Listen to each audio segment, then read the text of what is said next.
When talking about transmitting a signal wirelessly, it's important to keep the size of the data as small as possible.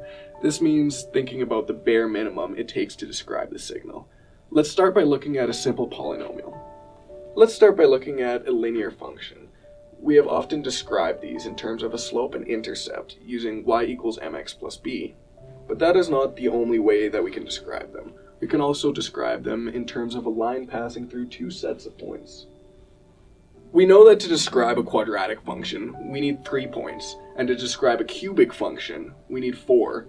Following this along, it takes exactly n plus 1 points to describe a polynomial of degree n. For a given set of points, there's only one polynomial that can describe it. If we think about the properties of an even polynomial, such as x squared, we know that if we either input 2 or negative 2, they both result in 4. And with an odd polynomial, such as x cubed, if we input either 3 or negative 3, inputting 3 will give us 27. Negative 3 will give us negative 27. Knowing the properties of even and odd functions means that you only have to do half the work in finding all of the points of this function, as knowing the value of one point leads to knowing the value of its positive-negative pair.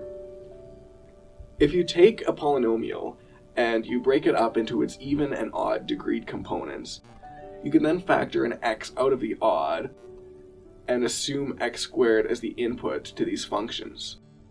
This is the beginning of a recursive algorithm.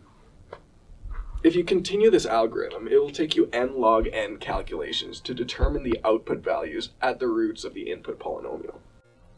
The roots of unity describe the solutions to Euler's identity, where each solution is 2 pi over n degrees apart on the unit circle.